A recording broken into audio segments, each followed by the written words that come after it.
Welcome back to another episode of Music Business Advice, where we watch and break down some of the videos discussed in our music business classes. Today we have a video from Monday's class all about music making, so let's get into it. Then perhaps you may want to hear me out. When you make music just for you, you are limiting yourself to the music that you like and that you want to make alone. But just for a minute, put yourself in the shoes of people who are going to experience your art. Think of it like this. Say you want to share some music with a friend of yours, and you have a track that you really like. You reach out to your friend and you say, "Hey friend, check out this track. I really like it." Your friend listens to the track and they go, "Oh yeah, that's a pretty cool track." Or you could say, "Hey friend, check out this track. I think you'll really like it." Your friend listens to the track and they go, "Hey, I do like this track. Thanks for thinking of me." I think this principle applies exactly the same to developing your sound as an artist. Alright, so let's stop right there. Making music for other people should not concern you until business is involved. If it's just you alone in your room making music, writing songs, that's cool. You're the only one that you have to cater to. When it comes to your business as an artist, you have to consider the opinions of others. They are the driving force of your business. You can't have a music career without fans. You can't have fans without quality music or music that they resonate with. You have to be able to play both sides. You have to be a businessman or businesswoman as well as a creative. And I completely understand, as artists, we are sensitive about our music and we don't really take other people's opinions into account. We're creating for ourselves or to solve a personal problem or to get out our own emotions. But when we talk about selling products, selling out shows, um, getting a certain amount of streams, other people's opinions have to matter. We're no longer just writing in our bedroom or in the studio for a pastime, a stress reliever, or just a hobby anymore. We're starting to market, we're starting to sell products, and we can't do any of that without a cult following or a core audience. Other people's feelings have to come into account. A lot of people kid themselves that they only make music for themselves and they've never been happier. But I think that this is a really good way to excuse yourself of doing the hard work, because it is hard work. You know it. We all know it. We just don't always want to admit it. Taking this disciplined approach is very hard work. It's courageous. You have to decide what you're going to do and, most importantly, what you're not going to do. When we're laying down a foundation, a solid education. A foundation. What are you doing and why are you doing it? Starting this music career, especially independently, you have to have a vision. You have to have an end goal. What are you doing? Why are you doing it? What message are you trying to get across in your music?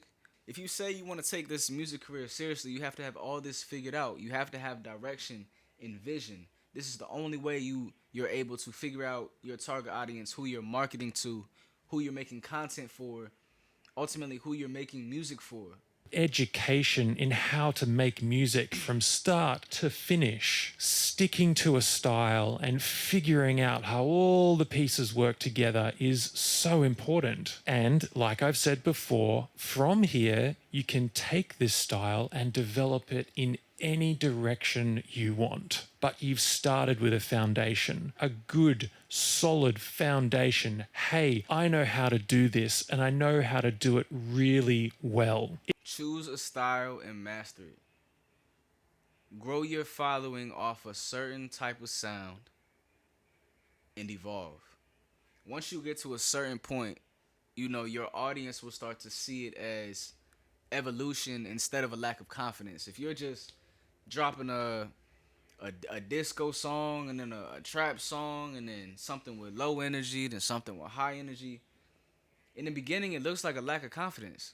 It looks like you don't have any direction. You don't know what you want to say. You don't know who you want to say it to.